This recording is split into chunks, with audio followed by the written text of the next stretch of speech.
Hey folks, today we have a computer video. It's been a little while since I made one of these. Well, this is a Compaq Armada 110, a business class Compaq back from the golden era of these machines. This particular machine was released in the year 2000, I believe. At least that's when this one was made. And it's sort of a budget-oriented business class Compaq of the time. And it almost looks consumer-y in its styling. You remember these keyboards from back in the day. It just looks like your ordinary laptop. It almost doesn't differentiate itself with business features. It doesn't have a track point or anything like that, although that's a... I forget what Compaq called the track point. Somebody put that in the comments, because I can't remember. It doesn't have any extra feature. It's kind of a no-frills budget business laptop. To the point where it comes with a Celeron, I believe, too. So... this is something I had never taken a look at in a video, and I was kind of surprised. The Compaq that I really wanted to take a look at, we did a long time ago, and that was the Compaq Armada E500. The E500 and E700 are some of the best machines they ever made. They were tri-spindle, and they had good chipsets, good specs. This one is kind of in that same sort of category, except that it's more low-end. And I think it's worth looking at, because these machines are kind of cool, and they kind of get the balance right for budget-oriented hardware, just like my NEC Versa did. In fact, this is very similar to the Versa in a lot of ways, in the way that it was configured and designed. So, let's take a look at it. So, as you can see, we have the top here. It's a nice, professional-looking black for the time. You know, none of that beige crap is around anymore. That just makes it look like a piece of Tupperware. It's got a nice little strip with Compaq on it, and it shows Armada there. High class, right? So, on the front of the machine, you have absolutely nothing. On the side of the machine, you have an IR port. Looks like an intake vent there, or an outtake vent, not really sure which. You have your PC card slots. You have a floppy drive, which is, of course, very useful. On the back of the machine, you have your Kensington lock slot. You have your audio inputs and outputs, headphone and microphone. You have a combined PS2 keyboard and mouse port. You have your power input, of course. And here it looks like there could have been a modem. I don't know if it's still there or not, but there's also Ethernet here as well. Looks like this panel would come off, but it has to unscrew, I think. So it looks like this is screwed in because there's no modem installed. Could be wrong about that, though. Looks like it has USB 1 as well, 1.1 more than likely. There's a cooling fan there.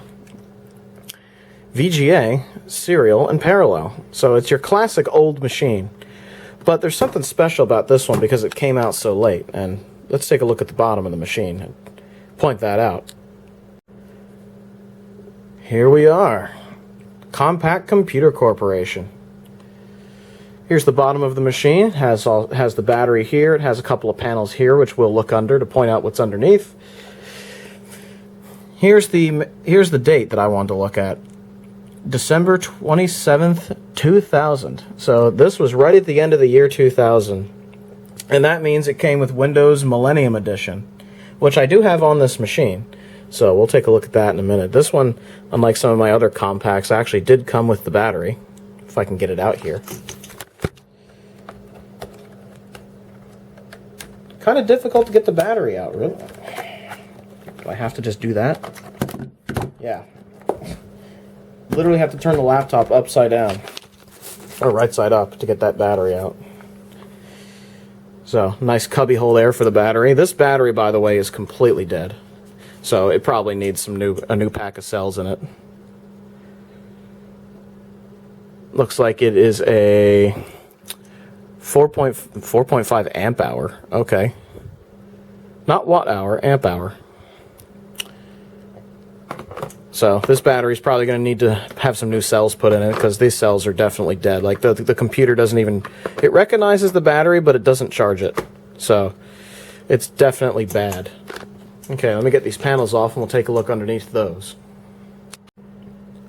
One thing I'd like to point out is that this door has 2 different screws on it, so clearly somebody has serviced this machine before me and lost a screw, because that's like a flathead and I think a hex or Torx screw in there. It looks like a Torx screw to me, so yeah, that's a sign somebody's been in here.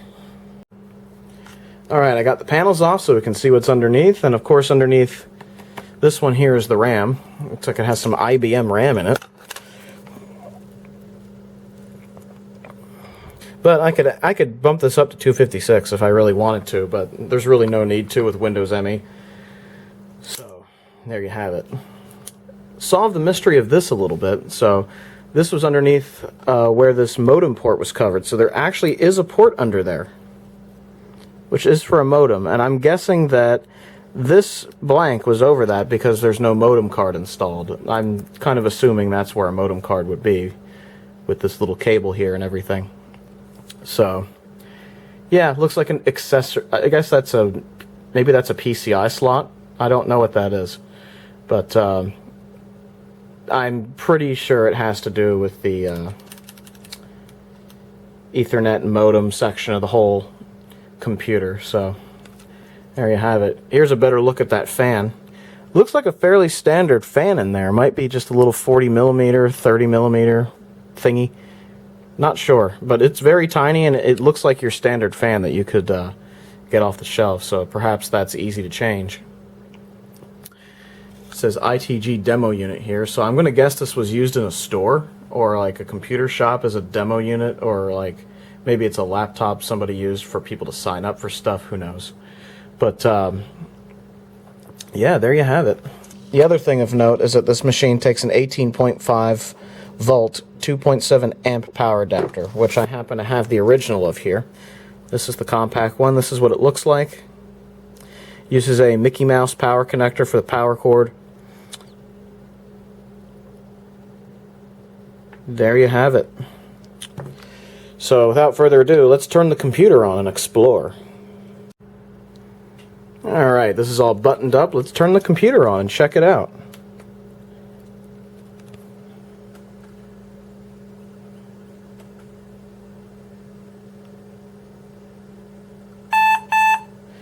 Its clock battery is dead, as you can see.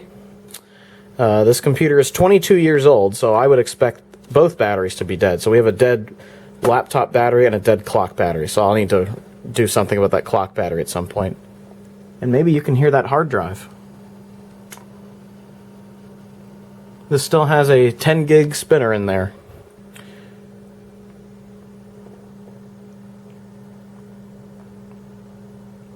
There you go. 128 megs of RAM. So here's the machine itself. It still thinks it's 2000. Look at that. 10 gig hard drive. What else we got in here? Does the BIOS reveal anything? Like what type of hard drive it is? It's a Toshiba hard drive. There you go. How about that? So this BIOS is pretty simple. There's really not much on here. Let's look at the integrated peripherals. Yeah, there's really not much to speak of in this BIOS. Very simple computer. Very, very simple budget-oriented machine. It was made to turn on and work.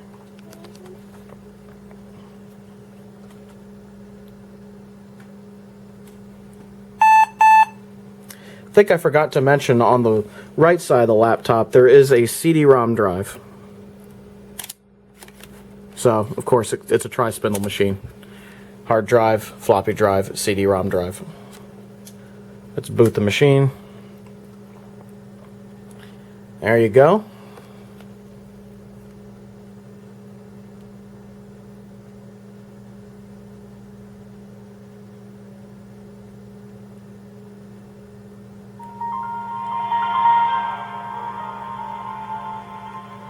Those are those two tiny built-in speakers, which kind of pale in comparison to something like the Armada E500, where those speakers have a lot of bass, because they are much bigger, but they're on the palm rest too, if I recall. So, yeah. There you go. It's at the Windows ME desktop. So while we're here looking at those speakers, you can see the amount of indicator LEDs laptops used to have. You have your power, your battery, which is flashing there. Num lock, caps lock, and scroll lock. Had more buttons too. This is sort of in the internet PC era, so you have power button, looks like an information or internet button, home button, a search button, and I guess an email button? I don't know what that is. That is a built-in microphone, so this computer can do audio. You could use this for net meeting or something like that, probably. Here's the touchpad, which I'm not a huge fan of. This touchpad is a little bit weird. The momentum is odd. The sensitivity is kind of weird. I guess I'm just used to newer touchpads that don't feel this clunky and odd. But it does work. So one thing that I really don't like about it is that either I don't have the drivers installed, or it's just so cheap that everything is done in hardware. I can't turn off tap to click, and I hate tap to click with a burning passion, so I might need to look into that at some point.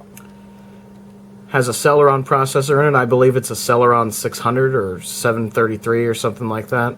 Let's look in the device manager here. We have a QSI CD-ROM. That's interesting. Display, thank you. This has Trident Cyberblade i1 AGP graphics. So at least it's not PCI, it's AGP, so that's decent. Trident, of course, is budget chipset, so as you would expect. This thing is runs on a VIA chipset, I believe. Yeah, it does. Look at that. VIA Busmaster PCI.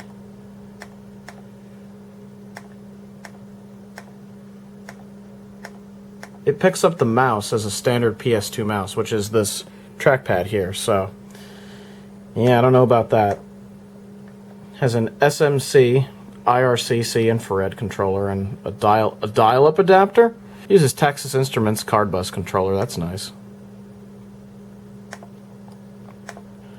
Okay, so here's one crux of this machine that sucks for DOS gaming or anything like that. It uses VIA AC97 audio, which does not appear to have any real MIDI capability. It could only use the built-in Microsoft G-Synth wavetable synthesizer. So not the best machine for DOS gaming, but I don't use this machine for that particular purpose. So that's okay. Here's what else we got in here. Look at all those VIA chipset things. There you go. Lots of VIA in this machine, but it appears to be VIA that's fairly stable and good. VIA back then wasn't so bad. Has VIA PCI to USB there, so that's the kind of hardware you're going to get out of this machine. A lot of it's all 32-bit though, as you can see, so that's good. Now if I go to the control panel here, and we go to come on, you can do it. If we go to sound and multimedia, you can see that the only option is Microsoft GS Wavetable. So not that great for MIDI, but it'll do. It's at 800 by 600, but it looks like it can go up even further. Let's see what this can do. Let's see if it can go up that high. Oh, it can, but it does that scrolling thing. Yeah, no. So this, I guess, is an 800 by 600 display. That's not bad for CD-ROM games. That's okay, which is primarily what I use this machine for. Wireless link. That is the infrared port there. There's telephony over there. So it looks like I definitely kitted this machine out with a decent install of Windows ME. Now let's go into the drive and play some MIDI files just to say that it can. Here's One Stop, the famous Windows ME MIDI file.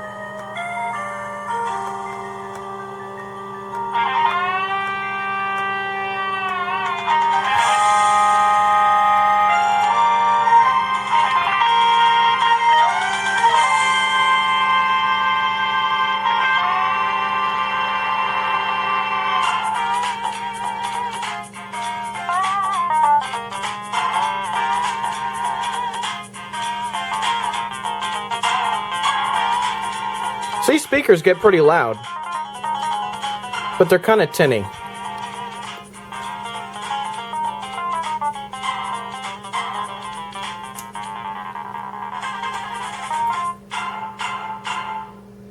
Yeah, there's a good example of the MIDI capability. And Microsoft, that Microsoft wavetable synthesizer really isn't that good.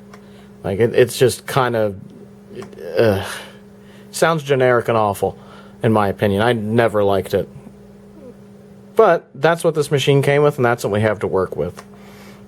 As you can see, I have Half-Life on this machine, and that game runs totally fine on here. I believe I'm running it through software, so the Trident card can handle it.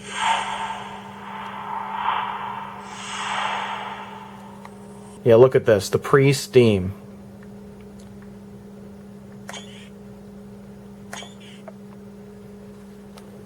This is software rendering, I believe, but this computer can handle it because it's a Pentium 3 based Celeron, so it's pretty good. Good morning, and welcome to the Black Mesa Transit System. This automated train is provided for the security. See, that frame rate's pretty good. Of the Black Mesa Research Facility personnel. The time is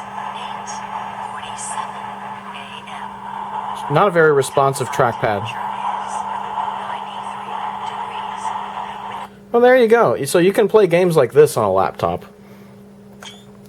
All these old sort of Gold Source engine games seem to work fine.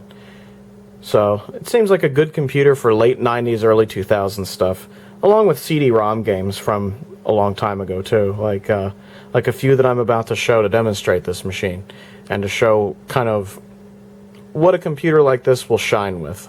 So let me go get those. Games like this are where this computer shines. Games that use audio from the CD and don't really require MIDI to run. This is an example using some edutainment games. These are some Edmark edutainment games called Thinkin Things Collection 1 and Thinkin Things Collection 2. Some very nostalgic CD-ROMs from when I was a kid, and I thought I'd just use these because there's some funny moments in these that really should be on the internet because they're a lot of fun.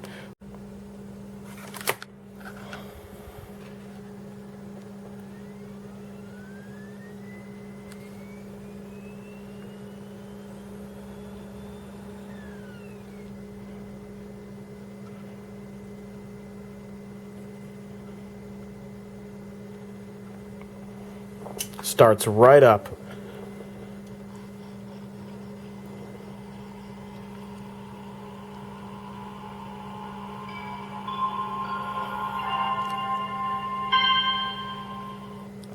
And as you can see there, you can hear that that's basically media being played off the CD. Everything is like a sound sample. And nothing's better to demonstrate that than the drums.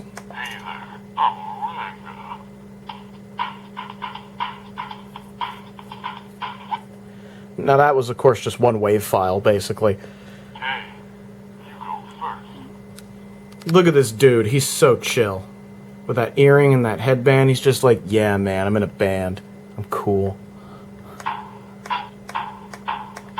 See, that's just sound samples. See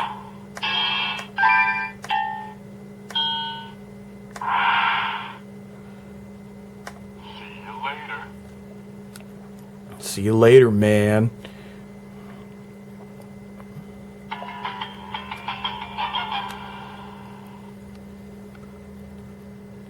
Yes, welcome to the Fribble Shop. How simply marvelous. Fribbles. I like purple and curly hair. Please. Wow, that's such an old trope. The rich woman with a monocle and some pearls. I love that. So, purple and curly hair, yeah.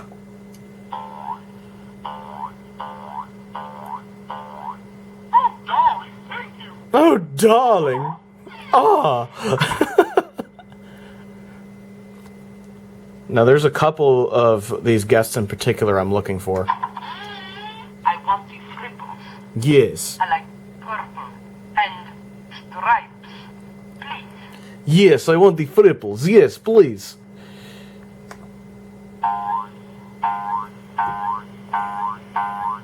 Thank you very much. Bye. I forgot about the Russian woman. Oh my, would you look at all those scribbles? I like red and spots and stray hair. Please. I love how they have a character that's just an old man that literally is a beard. Where's his body? It's just a beard. Crazy, man. Thank you ever so much. Farewell to the youngin. Yes. When he comes back, he says something funny, so hopefully I pick that up. I have been looking all over the city for these frizzles. I like green and spots and big eyes. Please. I am a typical American shopper. Here we have a fripple with green spots and big eyes.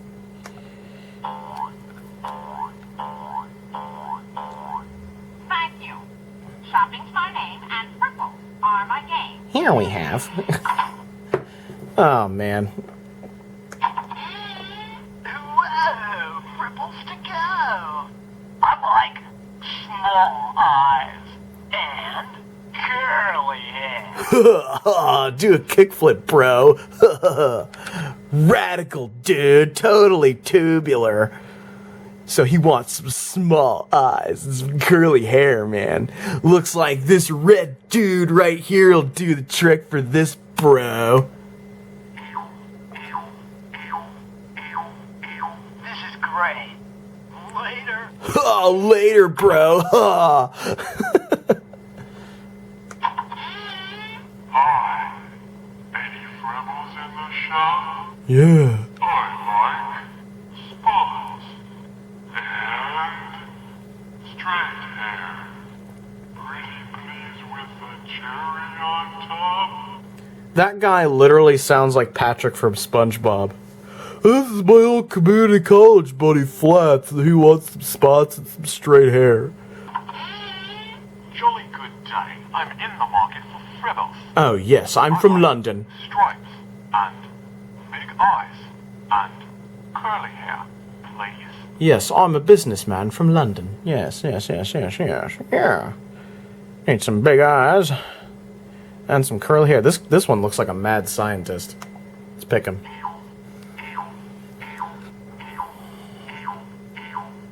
Cheerio. The stereotypes in this game are just beautiful. Yoo-hoo! I like green and curly hair. Please. Well, let me get you some gray and some curly hair, miss. Oops. Carolyn Saints. Bye there. Well, I'm back.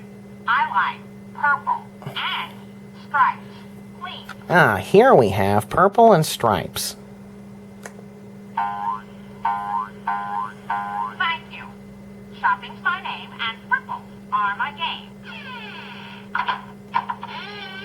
Fribbles to go store. Hey there.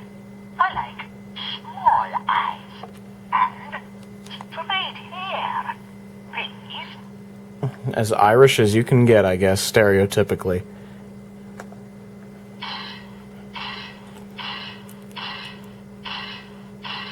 Thanks and the luck of the Irish be with you. God. I love that. I'm like totally back. I'm like spots and small eyes. Yeah, man. Let's get you those spots, dude. Get you some of those spots, small eyes, man. Yeah. Ha. Do a heel flip. Do a pop shove it, bro. With your bare feet on your skateboard, getting all chewed up by the grip tape, man. Oh, you're so hardcore, dude. This is great. Later. Later, man.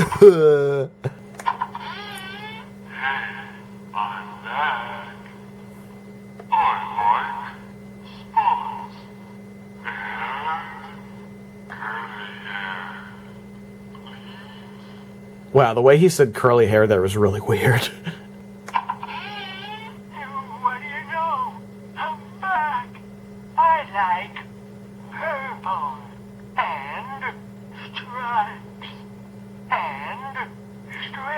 there. Please. I love that old man. Well, what do you know? I'm back. It's fantastic. What a lovable character.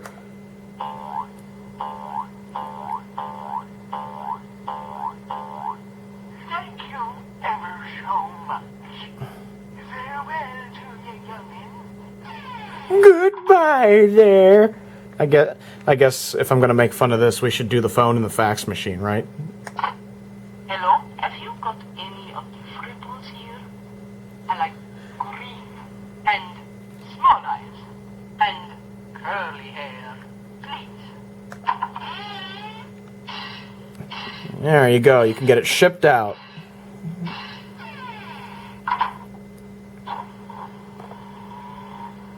Thank you very much.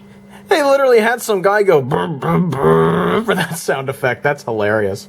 And of course, the fax machine. Man, ordering stuff via fax. That's how you can tell this is getting on in years.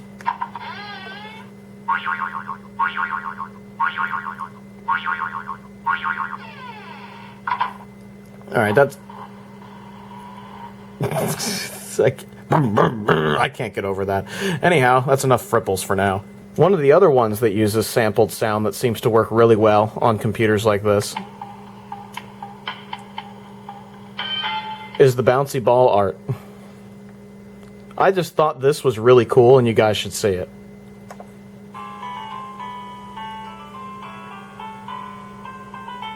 See, as you can hear, it's just playing wave files, basically.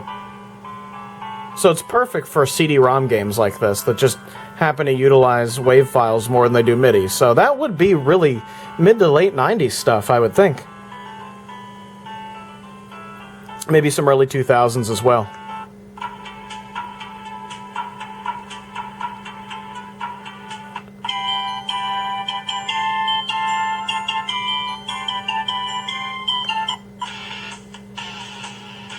Yeah, rock on, dude.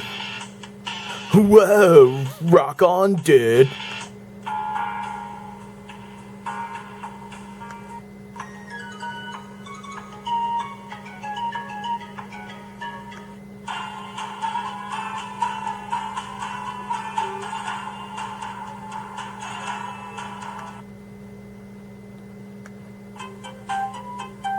Oh, I like this one.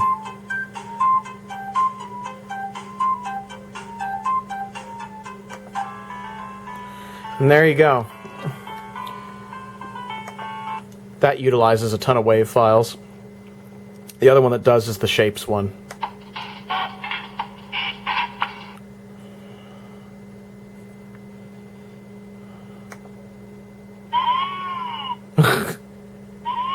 This one's just sound effects.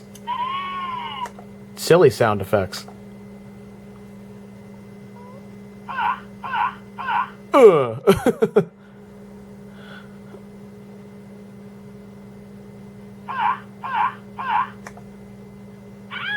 Whenever the shapes hit something, they just make stupid noises.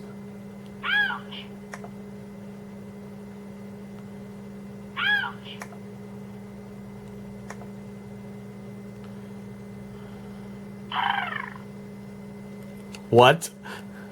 What was that sound effect? Oh, there's the cooling fan. You can hear that thing revving up.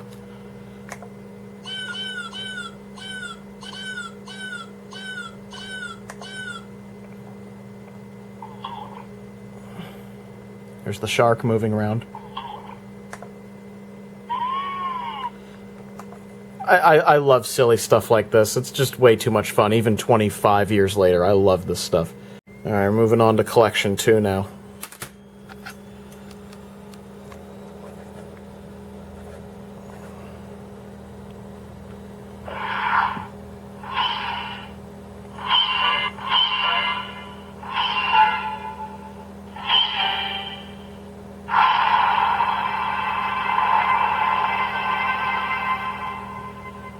Man, that 1 frame per week sound.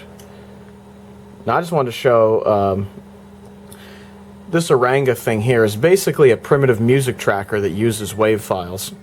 So I don't really need to show you that. I'm sure most of you know what a music tracker looks like. There's not it's pretty simplistic. There's nothing really that special you can do with it. I'd save that for its own video on this game, but this is, I want to show more of this music.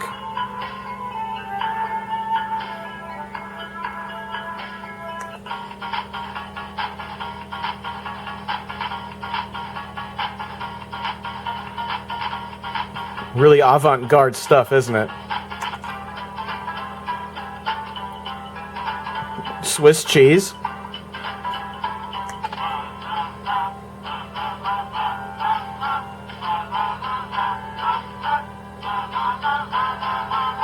This is an aesthetic.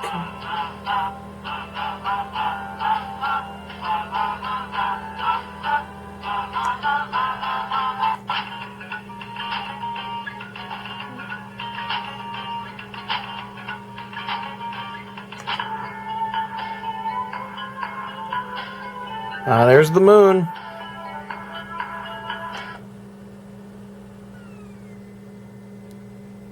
Dive, do a dive. Whee! Look at that animation. Drip. Washing machine.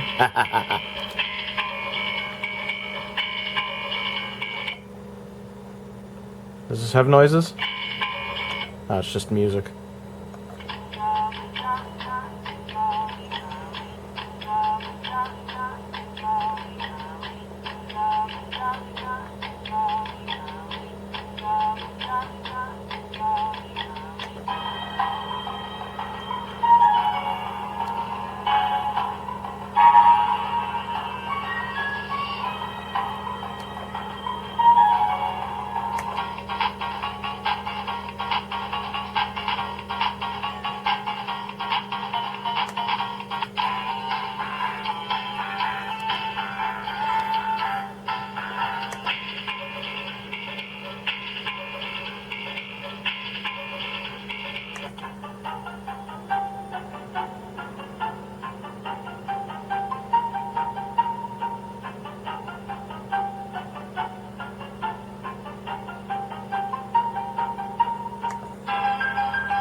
It's the big orange.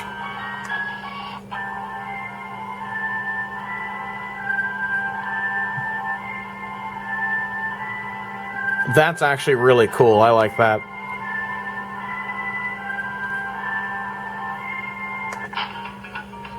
Yeah, look at that. A stereo.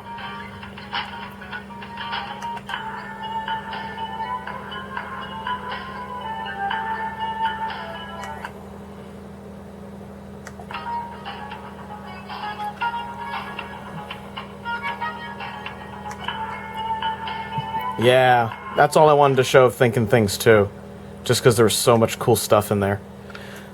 But now we need to prove that this computer can also be boring and business-oriented. So to do that, why don't we open up Microsoft Word? Yes.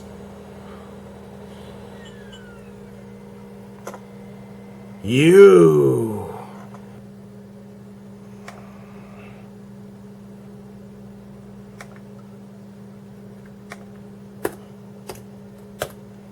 There we go. We've proved it's businessy. So it can, obviously, it's capable of running business software and surfing the web and things like that. But yeah, most of the fun for me in a computer like this is those CD-ROM games. It's nice to pull out a computer like this that has a sort of budget charm to it that I can use for that sort of thing, because it honestly does it very well. For DOS gaming, I'd want to use something much earlier than from the year 2000, to be honest, because it's going to have the MIDI capability, it's going to have the better video. It's just going to be a whole heck of a lot better. than something like this, but this is still nice. I still am really fond of this machine. It's a Pentium 3 based Celeron, so which means it's still pretty capable. Even with Windows ME, it's capable. You can hack this to get real DOS mode back and just have a DOS 8, use DOS 8 in its full capacity. So it's not even like that's a real issue. It's just mostly the hardware is just budget, so you're not going to get all the features that you might want for DOS gaming. But for a machine from the year 2000, it's this budget, I think that's okay. It's still a really high quality machine. It's stable, it's reliable, and Compaq did a very good job with this, and I definitely commend them for it. Now, what I'm trying to remember is how I got this machine. I'm pretty sure that a transaction between the Flying Scotsman here on YouTube and I took place at some point that made me procure this machine. I don't know if it was a gift or like he sent me a link to it or something like that. It involved him somehow, so definitely have to thank Jay for that. Of course, who else but him would recommend me a nice Compaq? I just thought I'd cover this machine on the channel because it's a very nice one. So if you happen to see one of these, don't pass it up just because it looks cheap. It's actually pretty darn good. And with that, I think we should end the video.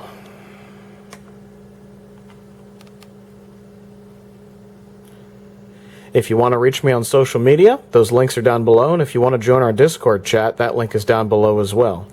Have a good one, everybody. Ciao.